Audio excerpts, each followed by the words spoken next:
नमस्कार। आप सभी को मेरी राधे राधे। आप सभी का अमृत अंश में स्वागत है। आज मैं आपको भगवान पर विश्वास की कहानी सुनाने जा रही हूँ। कहानी को अंत तक जरूर सुनें। ईश्वर पर विश्वास उस बच्चे की तरह होता है जिससे पिता जैसे भी चाहे उछाले, वह निश्चिंत होता है कि पिता उसे सुरक्षित पकड़ ही लेगा। इसी तरह जो लोग इस ईश्वर पर विश्वास करते हैं, वह हर परिस्थिति में सकारात्मक रहते हुए अपना कर्म करते हैं और परिणाम ईश्वर पर छोड़ देते हैं। एक बार एक व्यक्ति ने एक संत जी से पूछा कि महाराज, ईश्वर तो नजर नहीं आते, उन पर विश्वास कैसे करें? कृपया आप मुझे आसान शब्दों में इसका अर्थ समझाएं।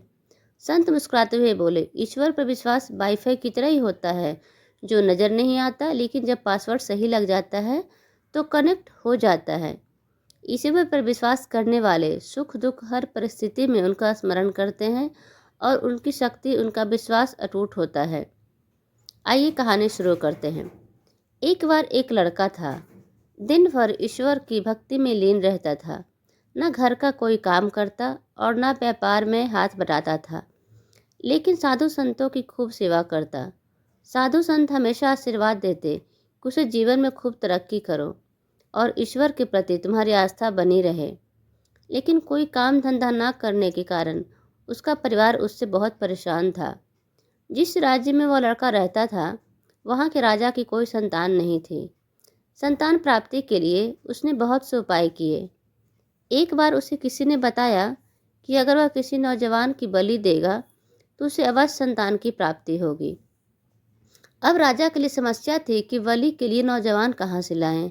उसने पूरे नगर में ढिंढोरा पिटवा दिया कि जो भी माता पिता अपने औलाद पुत्र की बलि के लिए भेजेंगे, उन्हें भरपूर धन संपदा दी जाएगी। जब यह बात उस लड़के के परिवार को पता चली तो उन्होंने निश्चय किया कि हम अपने पुत्र को राजा के पास भेज देते हैं। वैसे भी यह हमारे किसी काम का नहीं है। सारा दिन ईश्वर की भक्ति और साधु संतों की सेवा में ही लगा रहता है। इसके जाने से हमारे पास भरपूर धन वैभव आ जाएगा। लड़के को बलि के लिए राजा के पास सुबह भेजा गया। अगले दिन सुबह लड़के की बलि देने से पहले राजा ने उसकी अंतिम इच्छा पूछी। लड़का ने कहा, मुझे थोड़ी सी गीली मिट्टी चाहिए। लड़के को गीली मिट्टी दी गई।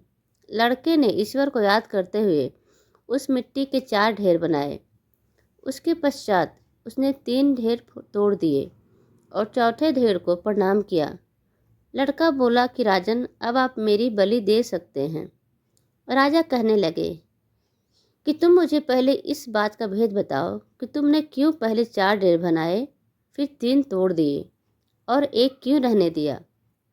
लड़का कहने लगा, राजन, आप तो बस अब बलि दे दो।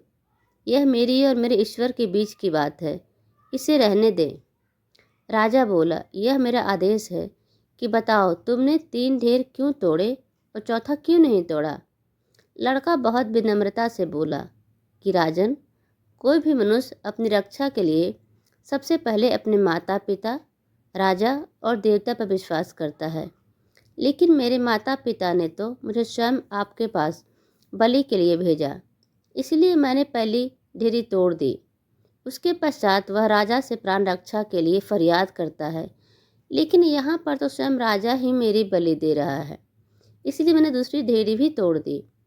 फिर व्यक्ति देवता की ओर देखता है, लेकिन यहाँ पर तो देवता को ही बलि दी जा रही है, इसलिए मैंने तीसरी ढेरी भी तोड़ दी। लेकिन अंतिम ढेरी उस ईश्वर पर विश्वास की है। मैंने अपने ईश्वर से कहा कि मैं अपने अंतिम सांस तक आप पर विश्वास करूँगा, इसीलिए मैंने चौथी ढेरी नहीं तोड़ी। लड़के की बात सुनकर राजा को आभास हुआ कि यह लड़का तो बहुत ज्ञानवान है। राजा ने उसकी बलि देने का विचार त्याग दिया। उस लड़के के ईश्वर के प्रति विश्वास ने उसकी आस्था को टूटने नहीं दिया और ईश्वर की कृपा से राजा का मन बदल गया और उसने लड़के को ही अपना उत्तराधिकारी घोषित कर दिया। आप सभी का धन्यवाद।